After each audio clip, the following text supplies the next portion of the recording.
Assalamualaikum warahmatullahi wabarakatuh. Salam sejahtera untuk kita semua.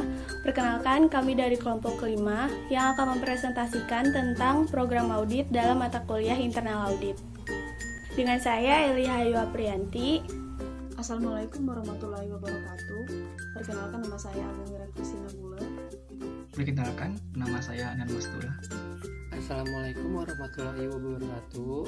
Perkenalkan, nama saya Adi Hendriansyah dari kelompok 5.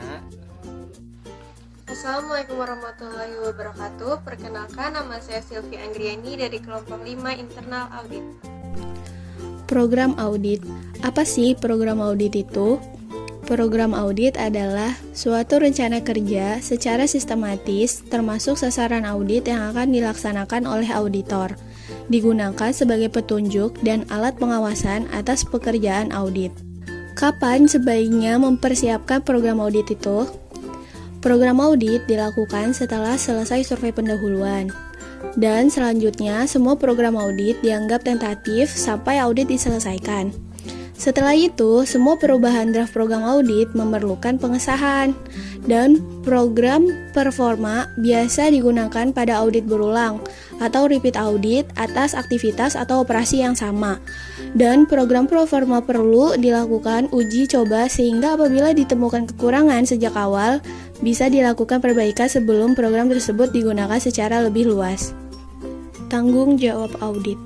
Tanggung jawab audit internal adalah untuk merencanakan penugasan audit. Perencanaan harus didokumentasikan dan mencakup 1. Penetapan tujuan audit dan lingkup pekerjaan. Yang kedua, perolehan latar belakang informasi tentang aktivitas yang diaudit. Yang ketiga, penentuan sumber daya yang diperlukan untuk melakukan audit. Yang keempat, komunikasi dengan orang-orang yang perlu mengetahui audit yang akan dilakukan. Yang kelima, pelaksanaan jika layak survei lapangan untuk mengenal lebih dekat aktivitas dan kontrol yang akan diaudit. Yang keenam, penulisan program audit. Yang ketujuh, penentuan bagaimana, kapan, dan kepada siapa hasil audit dikomunikasikan. Dan yang terakhir, perolehan penegasan rencana kerja audit. Saya akan melanjutkan materi berikutnya mengenai lingkup audit. Program audit harus menunjukkan lingkup pekerjaan audit. Program tersebut harus memperjelaskan hal-hal apa yang akan tercakup dalam audit dan yang tidak diaudit.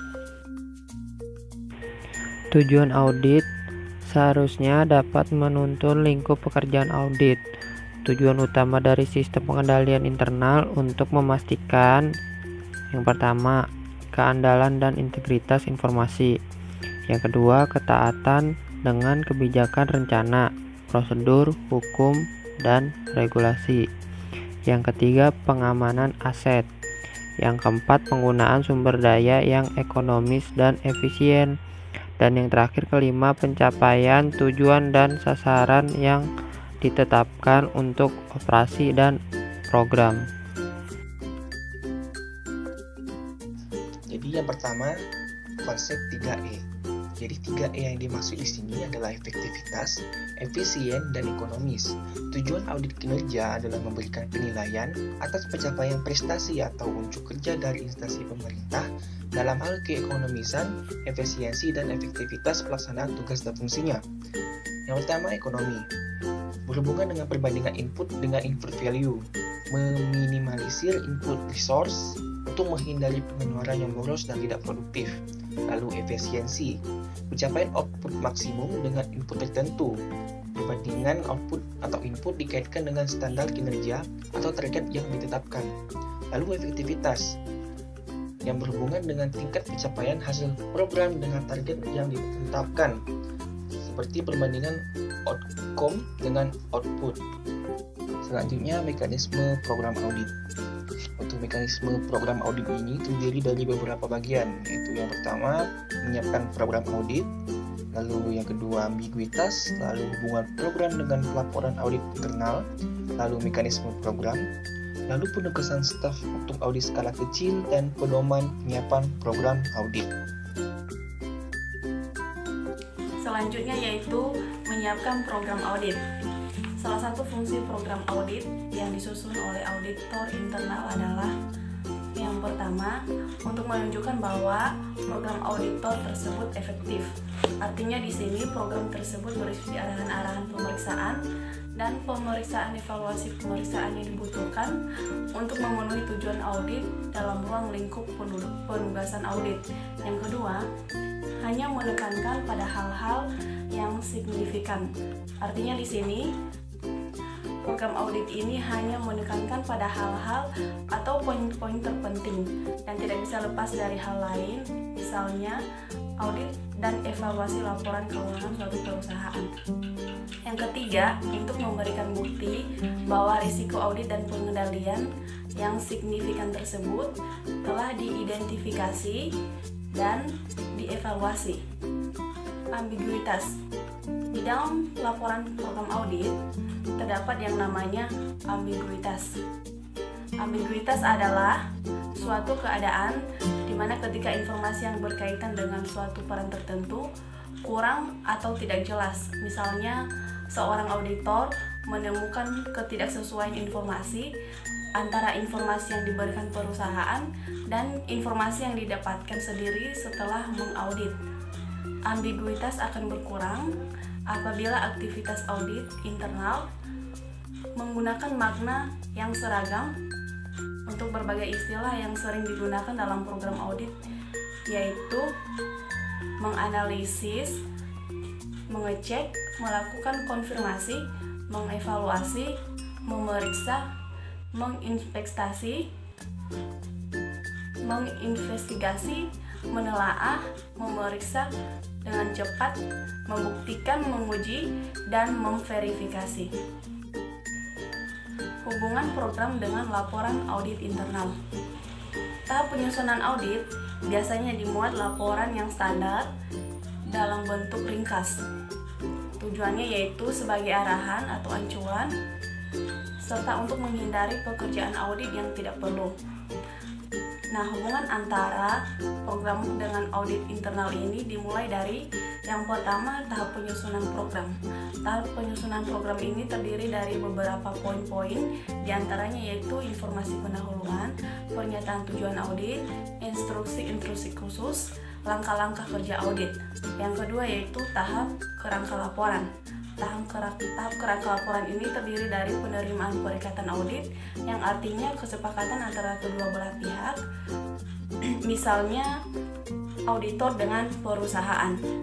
Yang kedua, merencanakan proses audit. Dan yang ketiga, pelaksanaan pengujian audit. Yang laporan audit akhir. Tahap yang terakhir adalah laporan audit akhir. Laporan audit akhir ini merupakan laporan yang menyatakan pendapat auditor mengenai kelayakan laporan keuangan yang perusahaan yang sudah sesuai dengan prinsip-prinsip akuntan yang berlaku secara umum. Mekanisme program audit. Mekanisme program audit harus memiliki 4 keharusan. Yang pertama yaitu program audit harus mencakup estimasi waktu yang dibutuhkan untuk melakukan setiap segmen audit. Yang kedua, penyesuaian terhadap estimasi yang mungkin diperlukan sesuai kemajuan audit jika keadaan berbeda dari yang diantisipasi. Yang ketiga, program audit harus mendukung dokumentasi kemajuan program serta setiap langkah program audit harus memiliki referensi kertas. Penugasan staf untuk audit skala kecil. Untuk audit skala kecil biasanya cukup ditugaskan 2 orang tenaga auditor internal. Seorang menjadi ketua tim dan seorang lagi menjadi anggota. Sebuah laporan audit biasanya dibuat oleh seorang auditor untuk perusahaan atau organisasi yang relatif kecil. Auditor eksternal dapat memanfaatkan hasil audit dari internal auditor, tujuannya untuk mengurangi biaya audit eksternal. Pedoman penyiapan program audit ini dapat diperoleh selama survei pendahuluan. Pedoman penyiapan program perlu mempertimbangkan hasil-hasil dari langkah yang dilakukan selama survei pendahuluan. Setiap pedoman yang dibuat disertai dengan alasan. Kriteria program audit. 1. Harus sesuai dengan penugasan audit. 2. Langkah-langkah kerja harus dinyatakan dengan instruksi positif. Ketiga, program audit hendak bersifat fleksibel. Keempat, hal yang tidak perlu harus dihindari, dan yang terakhir harus dilakukan review dan mendapat persetujuan dari supervisor, termasuk jika terdapat perubahan-perubahan. Ambiguitas akan berkurang apabila aktivitas audit internal menggunakan makna yang seragam.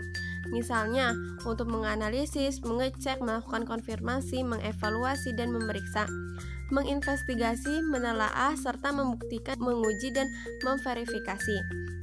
Sekian presentasi yang dapat kami lakukan. Mohon maaf bila ada kesalahan. Wassalamualaikum warahmatullahi wabarakatuh.